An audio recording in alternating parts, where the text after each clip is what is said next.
Everybody knows that the San Francisco Giants are in desperate need of some star talent, not just to energize the fan base, but also to produce on the field.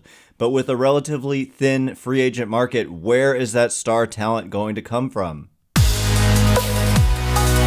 You are Locked On Giants, your daily San Francisco Giants podcast. Part of the Locked On Podcast Network, your team every day.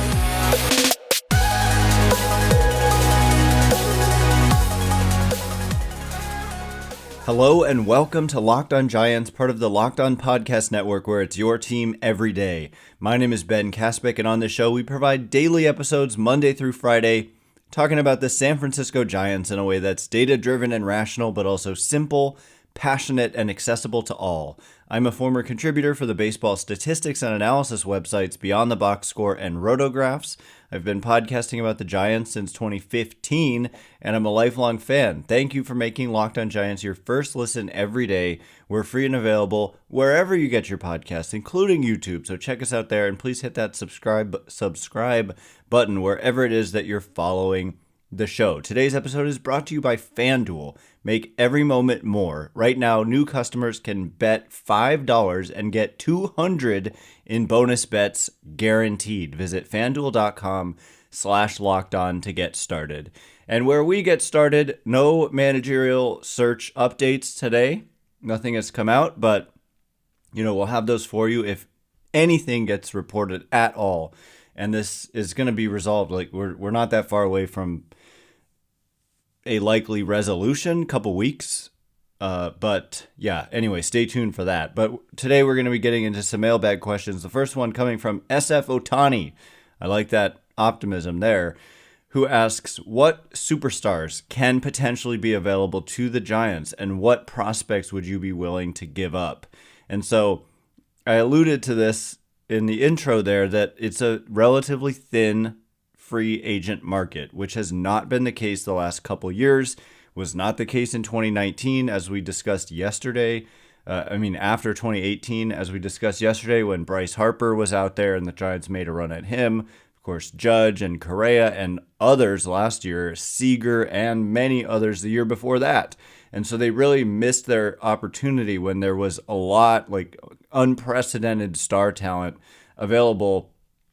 Three out of the 5 off seasons that Farhan Zaidi has been here. And so that definitely counts as like a failure, although they did agree to terms with Correa. But anyway, getting to your point, what superstars can potentially be available? Well, your name, SF Otani, there's the first, is the most obvious one, is Shohei Ohtani is a free agent this offseason. And so his market is going to be affected by the fact that he's not going to be able to pitch next year after undergoing an elbow operation, which just speaks to the long-term concern. And so I think that some of the contract predictions I saw for him were absurd even before the arm surgery, but now that, I don't know, I just think that he's a great player, but maybe, the Aaron Judge contract and add a little more, but he's also a little younger, so add a couple years to it, so that makes it a little more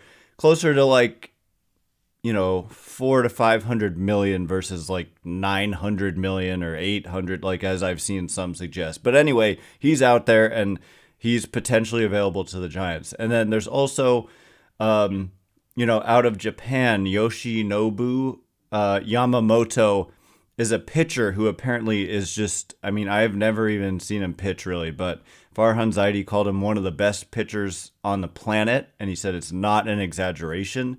And so there's a potential superstar. You've also got the best player in Korea, Jung-Hoo Lee, and the Giants are known to be interested in him. We literally saw a video of the Giants general manager in Korea, like watching Jung-Hoo Lee. And so I don't know if he's a superstar, but it would certainly be intriguing for the Giants to land this guy who's the best player in Korea. And Yamamoto probably is kind of that superstar level as a pitcher. So outside of that, you start like the free agent class doesn't really have stars in it depends on your definition of a star. Like, is Cody Bellinger a star? Last year he was available on a 1-year deal. This year, I don't know what he's going to want, but he had a big season, and so probably a lot as a Scott Boras client. But is Matt Chapman a star? I would say no to both of those two. I would say they're good players, but not stars, and there's certainly risk with both of them, like especially Bellinger, who was like really bad for a couple of years. But there's also a lot of upside. But in terms of trade candidates, Juan Soto is a trade candidate, given that his contract is up at the end of next season, and the Padres are trying to trim payroll a little bit. And I don't know how realistic that is. The Giants have also spoken of their desire to get better defensively in the outfield, and Soto has been, frankly, poor defensively in the outfield the last couple years, and so that wouldn't. I mean, he's Juan Soto, so like I'm not saying therefore do not by any means try to acquire him. But what I am saying is that wouldn't really align with that statement about wanting to get better defensively in the outfield. We've also got to wait on opt-out decisions. Like if Conforto comes back, you've already got Haniger, you've got Conforto, you've got Yastrzemski, you've got Slater, and there's not really a lot of room to be adding outfielders. Speaking of outfielders, Mike Trout may actually be available. Shohei Ohtani very likely leaving Anaheim. And basically, there was a report, I saw a headline from a legitimate, I think it was MLB Trade Rumors, saying that that the Angels would be open to trading Trout if he requested that he wanted out. Because if I'm Trout, I probably do want out of Anaheim, knowing that the team couldn't put together a winner even with him and Ohtani. And so when Ohtani leaves, where does that leave the Angels? Not in a good position at all. And so Mike Trout, that would be a huge name. Pete Alonso, although new president of baseball operations in New York, David Stearns, has said that they do not intend to trade Pete Alonso. So there are others, but those are the main ones that come to mind right now. And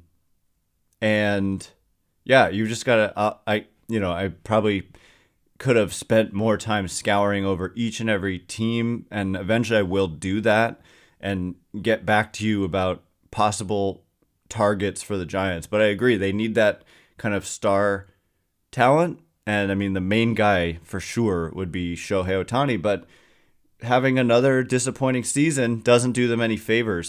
We said before the season that a big key to getting potentially Ohtani to see you as an attractive destination would be having a good season, getting into the playoffs, making a run of some kind in the playoffs. So not only missing the playoffs, but finishing below 500, even worse than last year. They did themselves no favors at all in that regard, if that truly is important to Ohtani, and I think it is.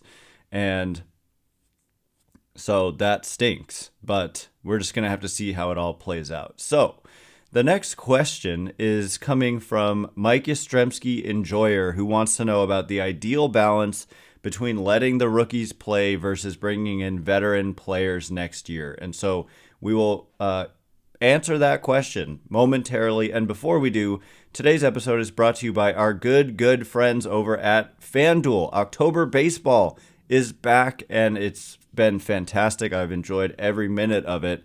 And you can make your postseason debut with FanDuel, America's #1 sportsbook, and for a reason. Join FanDuel today, and you'll get started with $200 in bonus bets guaranteed when you simply place your first $5 bet. Just visit FanDuel.com/lockedon to create your new account. Then you can get in on the action from the first pitch to the final out. Bet on everything from strikeouts to home runs to who will win the game, who will win the series, who will win the World Series. And if you don't want to wait the whole game or series to get a win, you can predict what will happen in the next at-bat with quick bets, which is one of my favorite things because, as I've said, sometimes I just have a feeling.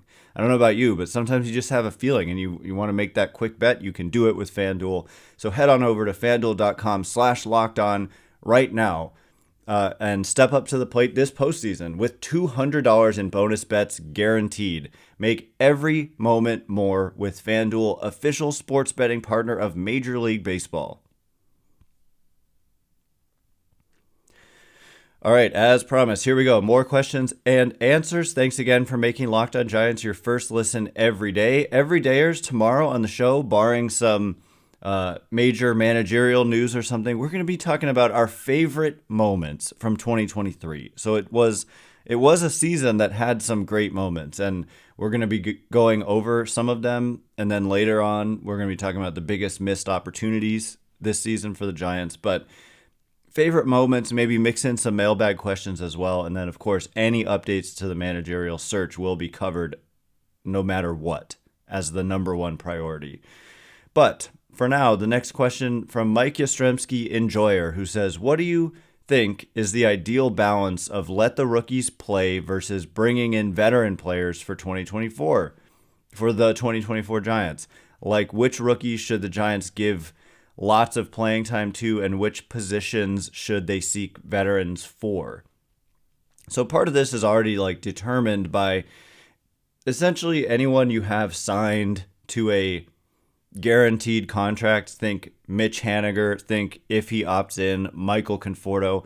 Like, you're just, it doesn't really make sense to, you don't just like cut ties, right? You want to make that work, given that you're paying them somewhat large guaranteed salaries, even if the performance. So at least at first, like guys like that, they just get the opportunity because they're being paid guaranteed contracts. And so you look elsewhere on the field at where can you get younger or whatever. And so, I mean, right away, in terms of, first of all, I just want to go on the record, like, I see this kind of question all the time, not really framed quite this way, but like I see on Twitter all the time, like, blow it up and just let the kids play, let the kids play.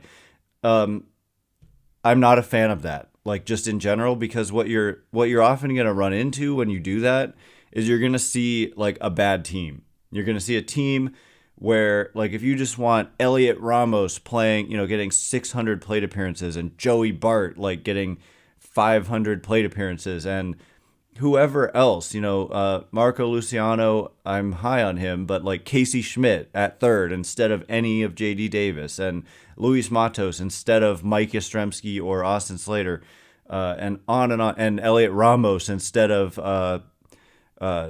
Mitch Haniger, and Sean Jelly instead of, Sean Manaea or Ross Stripling or whatever.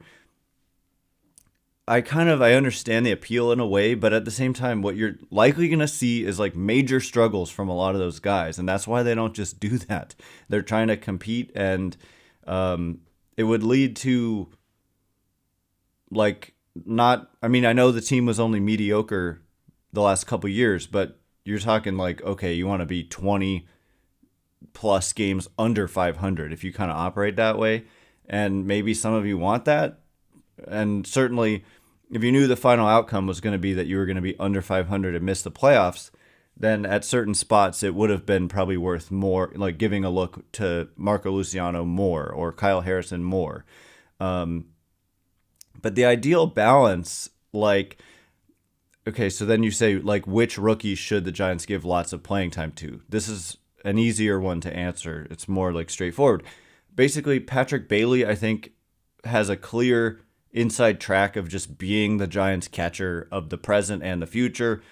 It is a little complicated with Joey Bart being now out of minor league options, to my understanding, going into next year. So makes him an offseason trade candidate.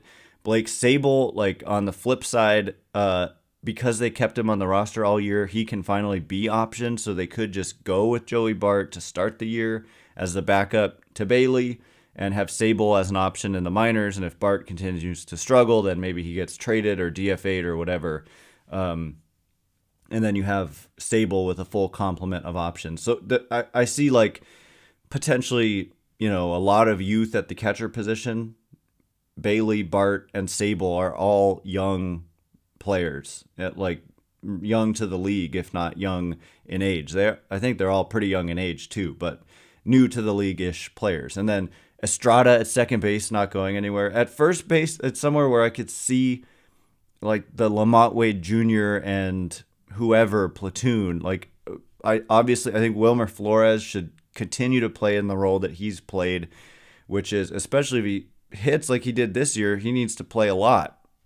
It's basically merit based for the veterans, and then like if the veterans aren't performing, especially if they're lower cost, in my opinion, like then you kind of mix in the other guys. So another guy though, Marco Luciano, I think is going to get a lot of rope at shortstop because they don't have an obvious veteran presence taking up that spot. And so it's like an opening and an opportunity where you have a good prospect and you don't have somebody blocking them. And so there's an opening. At third base, like I think you bring back JD Davis via arbitration, but I could see like potentially third base could be opened up for like a Casey Schmidt if Casey Schmidt's like tearing it up in the minors, and you could platoon at first Wade and JD Davis, and then have Flores be like your everyday DH guy and have Casey Schmidt just play third. And in the outfield, it's tougher because let's say Conforto does opt out, which I don't think is any kind of guarantee, then you've still already got Mitch Haniger signed for 2024 and a player option for 2025. And you've got Yastrzemski and Slater, which I think is like an undervalued platoon, and that takes up another spot. So that's 2 out of 3 spots. So you do have room for Matos, but they've also said they want to like get better defensively.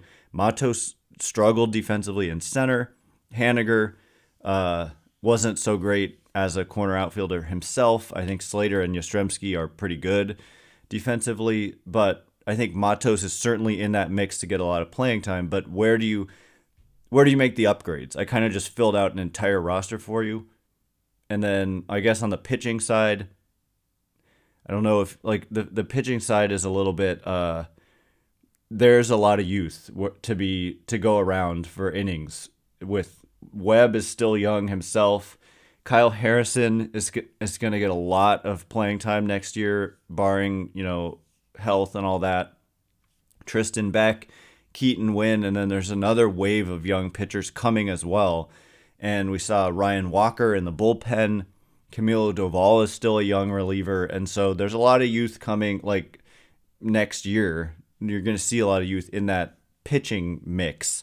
So maybe you add like a high-end, front-end type starter with Webb, and then you've got Webb, Cobb, your other high-end starter that you maybe sign, and then just a bunch of young pitchers. And so I think that would be a nice mix there. The question is more on the position player side, given that it's kind of like the spots are accounted for in a way, but there's flexibility. You could always trade, you could trade Mitch Haniger. You could trade Mike Yastrzemski and Austin Slater together. You could trade Luis Matos. You could trade JD Davis and or Lamont Wade Jr. So I think a lot of these guys have value given that they're on like arbitration contracts, meaning their salaries are low and there's like flexibility and team control and all that. And so even though they're not like star players, they have value, and that's why the Giants will bring them back, like tender them contracts. So yeah, it remains to be seen. But in terms of what do I think is the ideal balance, I think I do not just conform to the idea of just all youth, just forget about any veteran players. I think the ideal balance is, when you have good prospects like Matos and Luciano and Harrison, like let those guys play. And I want to see more of guys who showed promise, even if they weren't considered top prospects, like Keaton Wynn and Tristan Beck, And so, and obviously like a guy like Bailey comes along and just impresses you to no end with his defense. He just earns that job basically. And so, yeah, I hope I explained my thoughts on that adequately. So coming up in just a minute, more questions and answers. The next one being more specifically about the Giants' reported interest in Yoshinobu Yamamoto out of Japan and Jung-Hoo Lee out of Korea, and what it means that the Giants are interested in these guys, and are they going to get them? Questions like that in just a minute. And before we get into it, today's episode is brought to you by our good friends over at Bird Dogs. Bird Dogs are by far the most good looking shorts that I have ever worn. And the first time I put them on, I didn't even look in the mirror. I walk out into the living room. My longtime girlfriend, she sees them. Who she's seen me wear. We've been together forever, and so she's seen me wear everything. And the first thing she said, I swear, when I walked out wearing my brand new Bird Dogs, which I hadn't even seen myself. All I had done is put them on and went, wow, these are comfortable. And she just said, oh, those are the best looking shorts you've ever had. That is literally what she said. And what I have come to learn is that not only are they the best looking and the most comfortable, but they're also functional for any occasion, be it golf, going out on a date, having an evening out, sitting by the pool, working out, lounging, going to work, really any occasion because of the good looks, yet the comfort, which is so hard to come by. Plus, you get these really cool items. Like I got this Bird Dogs Yeti style tumbler that you can see if you're on YouTube. I got a hat, a Bird Dogs hat with one of my orders of shorts. And right now, if you go to birddogs.com/lockedonmlb or enter promo code lockedonmlb at checkout, you'll get a free Bird Dogs water bottle with your order. That's birddogs.com/lockedonmlb for a free water bottle at checkout. You won't want to take your Bird Dogs off. We promise you.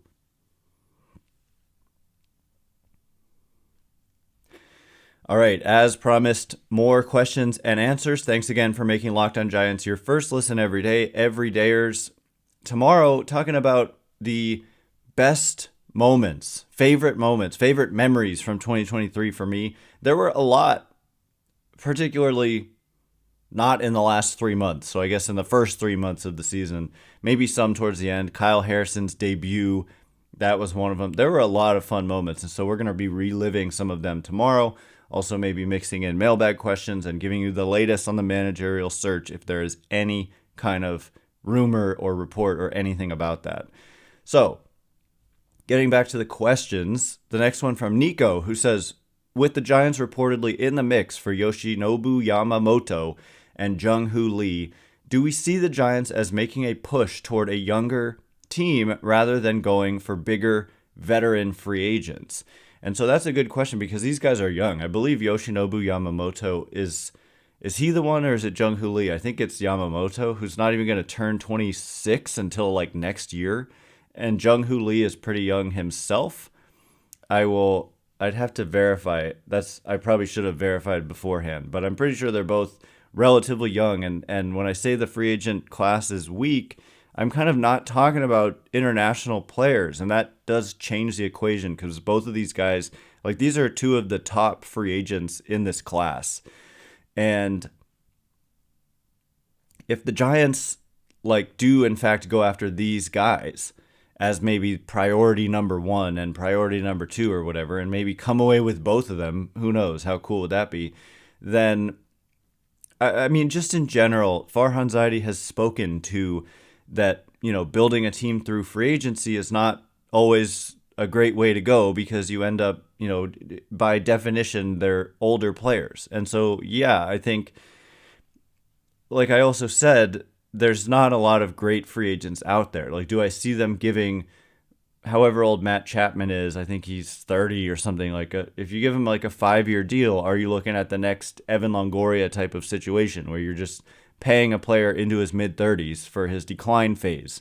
So that's partially why they've been not super active, especially with long-term contracts in free agency, I would imagine. And when you think of who did they offer these mega contracts to?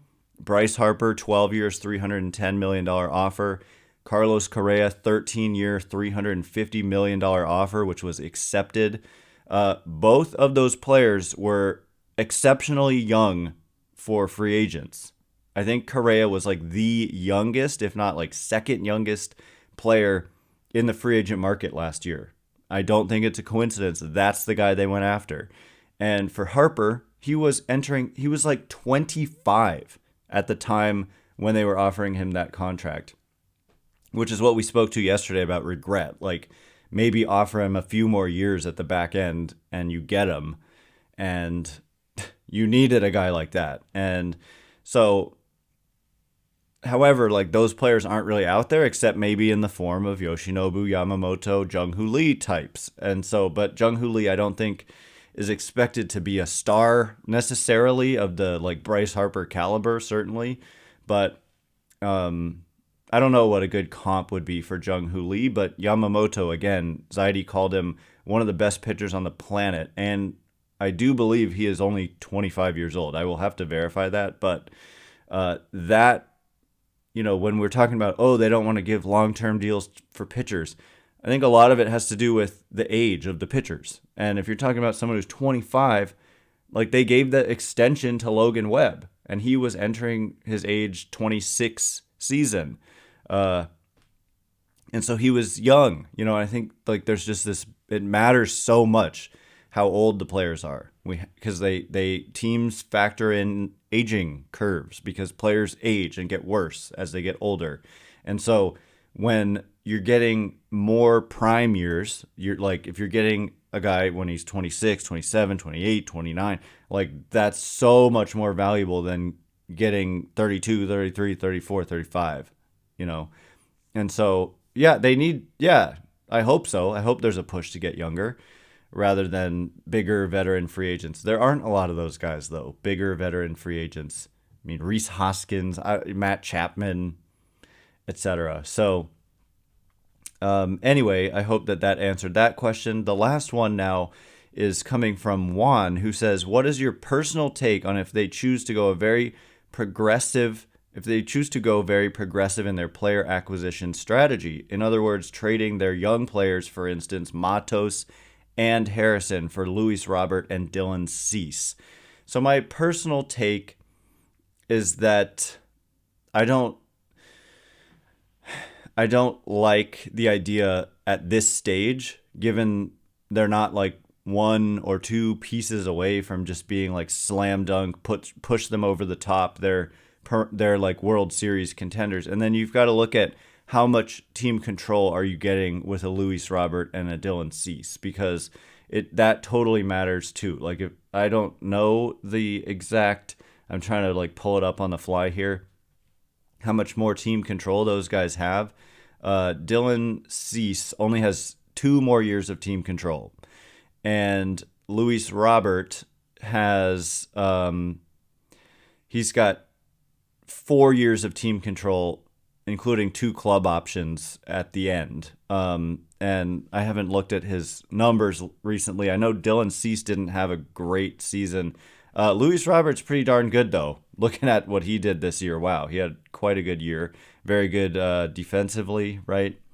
And still, very good defensively, and only 26 years old. And then the 4 years of team control, 2 years for Cease. So you would be getting 6 years total of team control and essentially giving up like 12. So I don't know. That's an interesting one. I don't love that Dylan Cease is only under contract for 2 years. Giving up a Kyle Harrison, although the bigger piece to me would be Luis Robert, because he's really good and has 4 years of team control. And so, I guess I'm open-minded. I think they need to be open-minded to everything, but that's an interesting kind of offer that you threw out there. Like that's interesting, I think, for both sides. You've stumped me on that one, which means you probably made a pretty decent offer. When you said Luis Robert, I guess I always get him confused with the other player. There's another outfielder on the Whites, Eloy Jimenez, who's been like super injury prone. But obviously they're not the same players. And anyway, so what is my personal take on going very progressive? Do you mean like aggressive? Proactive? We heard recently that they were trying to trade Marco Luciano for Sean Murphy, the catcher, last offseason. So I could honestly see it, but I think Harrison they maybe view as like a special talent, and they just really don't want to trade him. But maybe Matos or Luciano are more in the mix. And then also they've got a lot of pitching. They've got like a surplus of young pitching besides Harrison that I think you could get some really good players in return without having to give up guys like Harrison or maybe Matos as well. Anyway, that is all the time we have for today. Thanks again for making Locked On Giants your first listen every day. Everydayers, like I said, best memories from 2023. There were good ones, despite how the season ended with a sour note. And also the latest with the managerial search, of course. Once again, my name is Ben Kaspick. Check me out on X at Ben Kaspick, Kaspick. If you like this show, please consider rating it or leaving a review. It helps me out so much, so thanks in advance, and thank you to everyone who's done so already. I can't wait to be with you again tomorrow. Thanks again for listening. You are now Locked On Giants.